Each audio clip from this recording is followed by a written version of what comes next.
a mí me han puesto el título de Aprender a vivir con el cáncer. Yo no voy a tener la osadía de enseñar a nadie, seguramente en nada, y menos aprender a vivir con el cáncer. Pienso que solamente la persona que ha pasado una situación de cáncer y su familia son los que realmente saben lo que es vivir esta enfermedad. Nosotros como enfermeros lo que vamos a hacer es procurar tratar a ese paciente oncológico de una forma integral, tanto al paciente como a la familia, y tener en cuenta no solo los problemas físicos, sino los psíquicos y los sociales, que ya hemos hablado a lo largo de la mañana, haciendo mucho hincapié en ello. A veces nos centramos en el cáncer como enfermedad. Nosotras lo que tenemos que hacer es cuidar al ser humano con cáncer, no a la enfermedad, sino al paciente. Sabemos, esto solo por dar unas pinceladas, que en el hígado hay muchos tipos de tumores, pero vamos a hablar del hepatocarcinoma por excelencia, por ser el más frecuente de los tumores de las neoplasias hepáticas y porque supone casi un 5% del total de neoplasias en general. Es la causa más frecuente de mortalidad en pacientes cirróticos, así que nos vamos a centrar en el hepatocarcinoma. Sabemos que tiene una incidencia muy variable. Nosotros, España, está dentro de los países de Europa del Sur, de los países mediterráneos, con una incidencia media entre un 5 y un 10 casos por cada 100.000 habitantes. Y los síntomas que va a presentar un paciente con un hepatocarcinoma van a depender unas veces de la enfermedad de base y otras veces del propio proceso oncológico, pero en general van a estar muy ligados a la enfermedad hepática. Van a presentar la ascitis, los edemas, igual que cualquier cirrótico, el prurito, la ictericia, y luego los vómitos, la pérdida de peso, la anorexia. Todos estos van a estar también en relación con el proceso oncológico y muchas veces incrementados por los efectos secundarios de todos estos tratamientos que nos contó la doctora Varela. Sabemos que hasta un 40% de los enfermos que se diagnostican de hepatocarcinoma no presentaban ningún síntoma en el momento del diagnóstico. Así es que, ¿existe una prevención para el hepatocarcinoma? Sería la pregunta, sabiendo que no tiene ningún síntoma. También sabemos que un porcentaje muy alto de los diagnósticos de hepatocarcinoma, esos pacientes tenían una enfermedad hepática previa, tenían una cirrosis previa, y sabemos que el hepatocarcinoma tarda años en desarrollarse, entre 20 y 30 años. Por tanto, la prevención del hepatocarcinoma, como enfermeras debemos de pensar siempre en la prevención, pasará por prevenir los factores de riesgo de esa cirrosis. Antes hemos visto que el virus de la hepatitis B es el principal factor de riesgo de cirrosis a nivel mundial. En los países industrializados y en nuestro medio es el virus C y el consumo crónico de alcohol.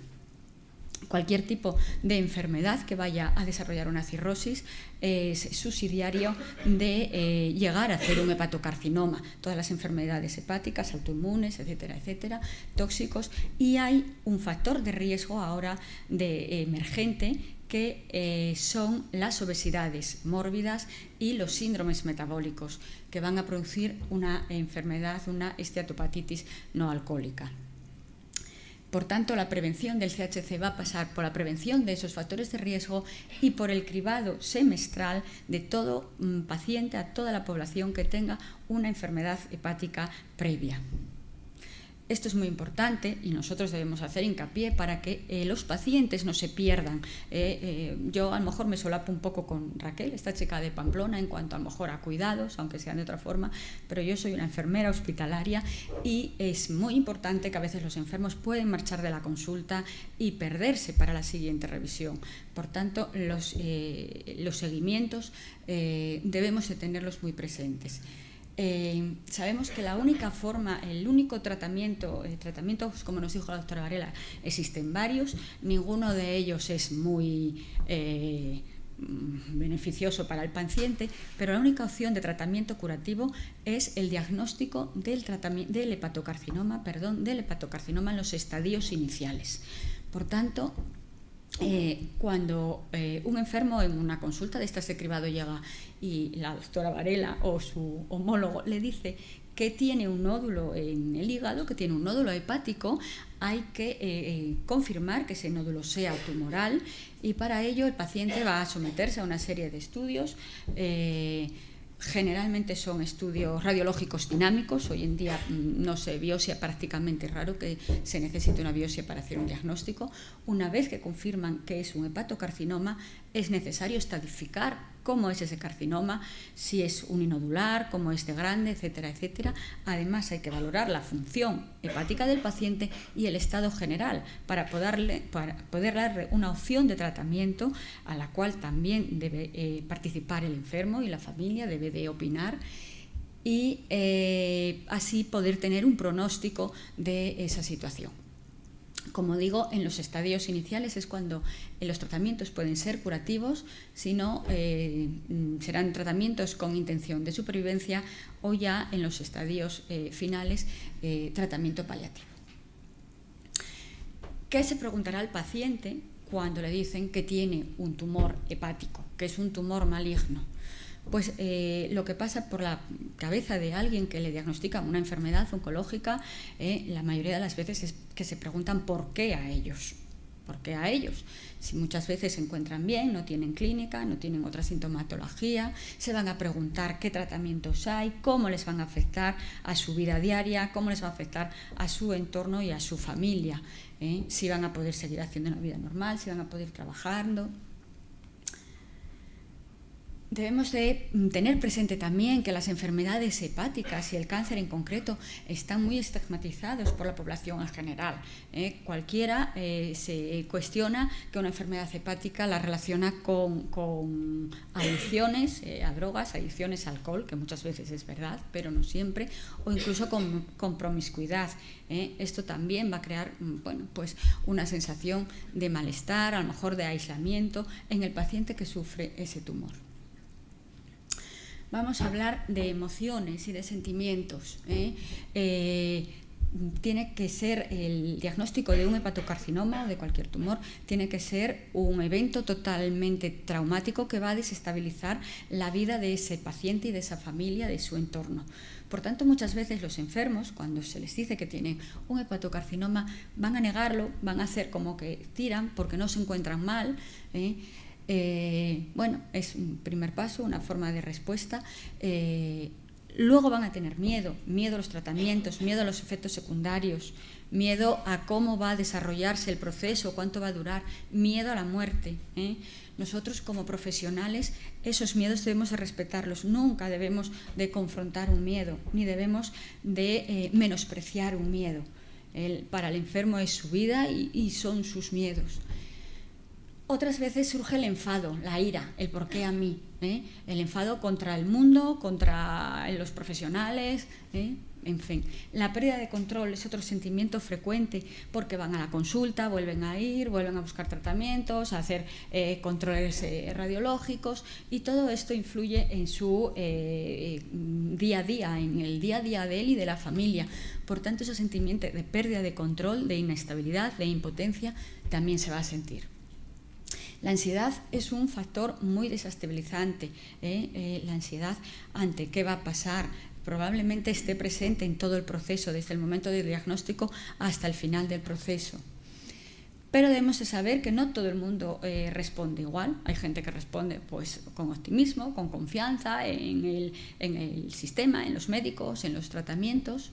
Nosotros debemos de dar tiempo y debemos de tener un apoyo emocional a esos pacientes para permitirles que expresen todas estas emociones y todos estos sentimientos. Así llegará un momento en que sea capaz de racionalizar la situación de la enfermedad y llegará a una aceptación emocional de la situación para poder enfrentarse a ella. La familia. El principal soporte para el enfermo va a ser la familia. El tiempo y la dedicación que la familia tiene a ese paciente no la va a suplir nada ni nadie. Hay estudios que demuestran que los enfermos con cáncer que se sienten apoyados, tanto familiar como socialmente, van a afrontarlo de una manera distinta todo el proceso. Por lo tanto, debemos facilitar la implicación de la familia en todo el proceso. Yo creo que les acompañen a las consultas, que oigan de primera mano la información, va a facilitarles que puedan ayudarles tanto de una forma práctica como emocional. El cuidador también es una persona y no debemos olvidar que debe como tal cuidarse a él también. El cansancio, el agotamiento del cuidador, debemos tenerlo también presente, debe de tener hábitos de vida también saludables, no dedicar todo el tiempo a lo mismo, procurarse en la medida de lo posible, buscar un tiempo para él. Por lo tanto, nosotros como enfermeros debemos intentar enseñar a ese paciente a manejarse dentro del entorno que ahora está viviendo, dentro de su enfermedad. Y la relación enfermera-paciente debe estar basada siempre en el apoyo y en el cuidado. Es nuestra labor el cuidado de los pacientes como persona, como un ente holístico. Y yo añado a esto el apoyo y el cuidado de una forma, una relación honesta y respetuosa. No todo el mundo responde igual ante una situación así, por lo tanto nosotros debemos de admitir la respuesta que el enfermo dé, intentar facilitarle el afrontamiento, un afrontamiento positivo. A la hora nosotros de poder atender a estos enfermos, de poder cuidarlos, debemos de desarrollar un plan de cuidados, y para ello tenemos que tener un método, porque el método va a mejorarnos a nosotros. Ese plan de cuidados va a ser de una forma organizada, y para ello nos basamos en 5 puntos. El primero de ellos es la valoración. La valoración es una parte importante porque nos va a dar una serie de datos de una forma organizada. Si nos basamos en los patrones de Mayo y Gordon, obtenemos una serie de datos organizados y ordenados para que no nos quede ninguno, y nos van a dar la idea de ante qué situación estamos, ante qué enfermo, ante qué persona, ante qué familia, qué recursos tiene, qué limitaciones tiene y cómo esperamos nosotros que vaya a responder. Vamos a hacer unos diagnósticos de enfermería basados en la NANDA. Los diagnósticos son juicios de enfermería que nosotros estamos capacitados para manejar, y que vamos a ir valorando cómo van evolucionando. Para ello vamos a hacer una estrategia de priorizar estos cuidados. La cuarta parte es la ejecución y el registro, y por último la evaluación. Estos son los patrones de Mayo y Gordon, no me voy a extender, son 11 y he evaluado un poco todas las facetas que son más generales a todo el mundo. Vaya. El primer dominio de la NANDA es la promoción de la salud, y hemos escogido el diagnóstico de qué capacidad, hasta dónde está el paciente dispuesto a mejorar. Para ello vamos a valorar la participación, el interés que este enfermo tiene en participar en su propia asistencia. Debemos de fomentar el que tome su medicación oral. Valorar en los casos que sean pacientes que hayan tenido consumo de alcohol, valorar hasta qué punto está mentalizado de abandonar la adicción. ¿Me la pasas, por favor, esta diapositiva?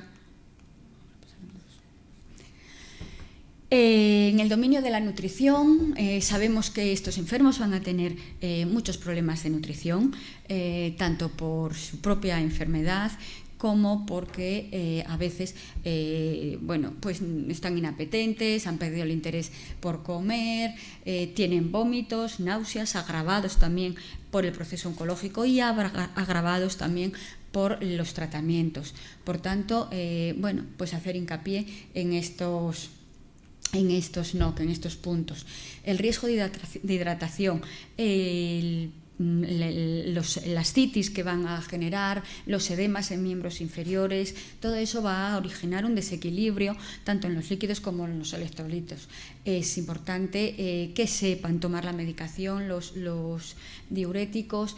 Es importante nosotros valorar cómo están deshidratados. Son enfermos que tienen pues generalmente deshidratación, unas mucosas resecas, una piel áspera, seca, endurecida.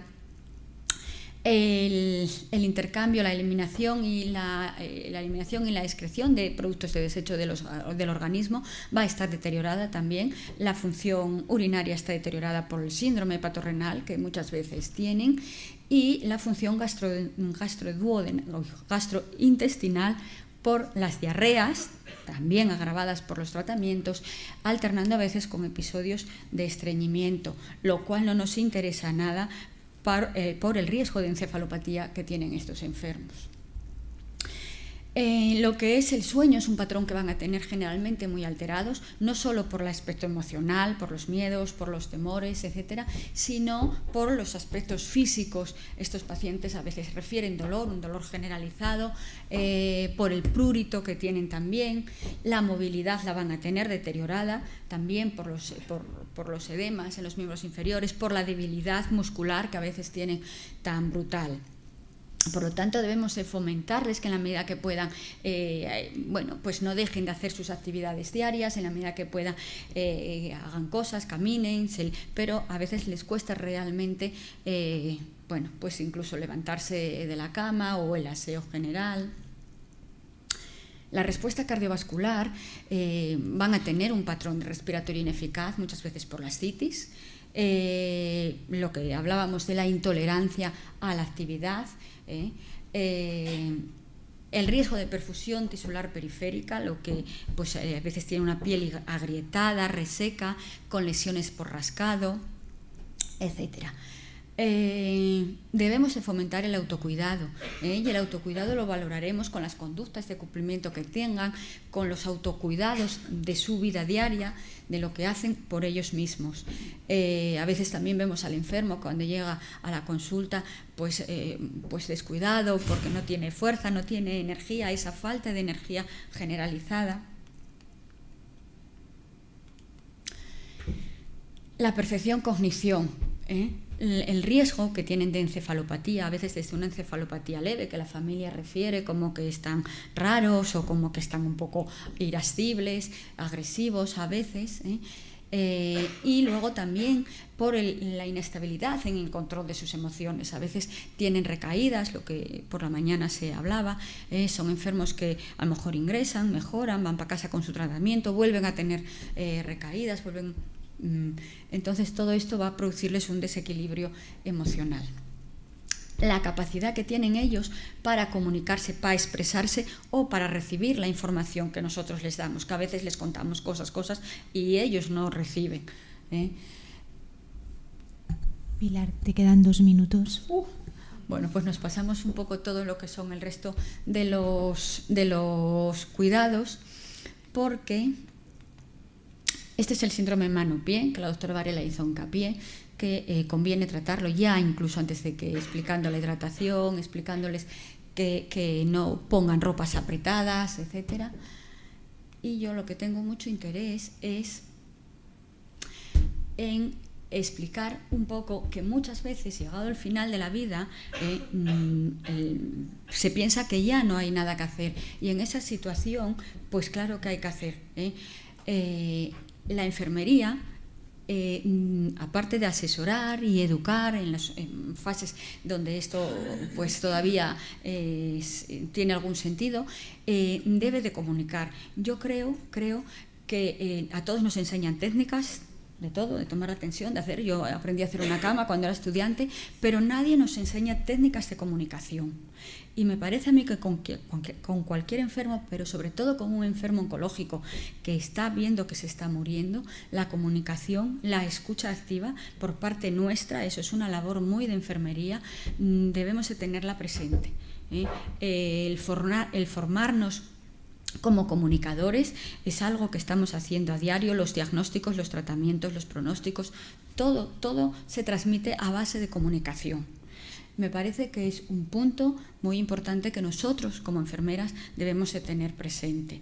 El enfermo va a recibir la sensación que tenga de cuidados, va a recibirla a través de la comunicación que nosotros le damos. Son malas noticias, las noticias buenas las cuenta cualquiera, y a veces encontramos a un enfermo que se va deteriorando y preferimos salir por la tangente que pararnos. Yo creo que la escucha activa a estos enfermos es muy importante. El respeto a su autonomía, cada uno opina y siente la cosa de una forma distinta, y a veces lo único que podemos aportar a un enfermo es el acompañamiento emocional, el acompañamiento humanizado. Cuando no sabemos qué decir, hay 3 principios que a mí me parecen importantes, que es el escuchar bien, el escuchar de una forma receptiva, el no mentir nunca a un paciente ni a la familia, el ser honestos, y el no quitar la esperanza a la cual se aferra una persona. Estos 3 puntos me parecen importantes. Y si no sabemos qué decir, por lo menos tenemos que saber qué no decir. No confrontar con un miedo, cada uno siente las cosas como quiere, tiene sus propios miedos. No juzgar el sentimiento y las emociones, no juzgar cuando alguien le dices que tiene un cáncer y dice que bueno, que lo toma bien. Y no intentar razonar sobre las sensaciones que ese enfermo padece. Cada uno, lo que decimos, tiene sus sensaciones, tiene sus experiencias previas que a lo mejor no conocemos, por lo tanto no debemos intentar razonar porque aquí Manolito se mete ahí debajo. Esto es todo. Esto es una ventana a Asturias, paraíso natural, y una subida que hicimos por un hígado sano, una caminata que hicimos al monte que tenemos en Oviedo, el Monte Naranco. Gracias. Muchas gracias, Pilar.